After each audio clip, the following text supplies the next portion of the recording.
حضرت سیدنا عمر رضی اللہ تعالی عنہ ہاتھ میں تلوار لیے غیظ و غضب سے بھرے ہوئے گھر سے نکلتے ہیں کہ بانی اسلام کا چراغ ہی بجھا دینا ہے۔ راستے میں ایک صاحب ملے اور کہا کہ عمر خیر تو ہے، کدھر جا رہے ہو؟ کہا چراغ اسلام بجھانے جا رہا ہوں۔ مسکرا کے بولے گھر کی خبر تو لو۔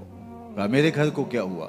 کہا تمہاری بہن فاطمہ بھی نوکر بن گئی ہے رسول اللہ صلی اللہ علیہ وسلم۔ غصے سے بھرے ہوئے اپنی بہن کے گھر کا رخ کرتے ہیں، اندر سے قرآن پڑھنے کی آواز آ رہی، غصہ اور بڑھ جاتا ہے، دروازے کو زور زور سے کھٹکھٹاتے ہیں۔ اہل خانہ سمجھ گئے ماجرا کیا ہے، گرجدار آواز ہے جناب عمر کی، دروازہ کھولو۔ جلدی سے معلم کو چھپا دیا اور بہن آگے بڑھ کے دروازہ کھولا۔ کہا تم صابی ہو گئے ہو، دین چھوڑ دیا تم نے، بتوں کی وفا ترک کر دی اور بے تحاشا مارنا شروع کیا۔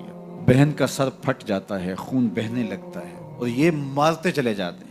فاطمہ بنت خطاب بولی عمر تم خطاب کے بیٹے ہو، سنو میں بھی خطاب کی بیٹی، جو ظلم جو جبر کرنا ہے کرو، میں محمد عربی کا دامن نہیں چھوڑوں گی۔ سوچنے پہ مجبور ہو جاتے ہیں وہ کون سی طاقت ہے جس نے بجلیاں بھر دی اس کے اندر۔ کہا جو تم پڑھ رہے تھے سنا سکتے ہو؟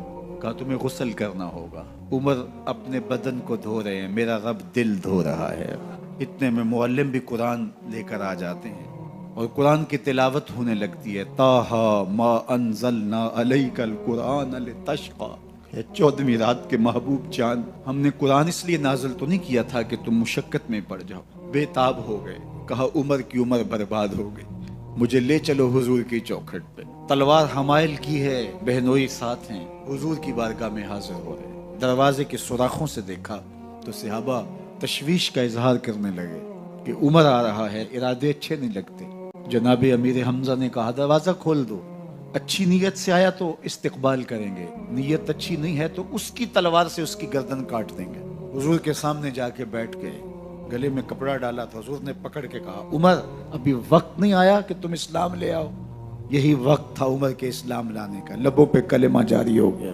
اسلام لانے کے بعد حضور سے پوچھتے ہیں حضور کیا ہم حق پر نہیں ہیں؟ فرمایا ہم حق پر ہیں۔ اللہ کا دین سچا نہیں ہے؟ کہا اللہ کا دین سچا ہے۔ آپ اللہ کے سچے نبی نہیں ہیں؟ فرمایا میں اللہ کا سچا نبی ہوں۔ تو کہا پھر ہم چھپ کے عبادت کیوں کریں؟ اب مسلمانوں کی دو صفیں بنتی ہیں، ایک صف کی قیادت امیر حمزہ کرتے ہیں، دوسری صف کے آگے آگے عمر بن خطاب چلتے ہیں، حضور درمیان میں ہیں اور یہ ملکوتی قافلہ صحن حرم میں آ کے اعلانیہ عبادت کرتا ہے۔ حضرت عبداللہ ابن مسعود فرماتے ہیں عمر کا اسلام لانا اسلام کے لیے عزت کا سبب بنا۔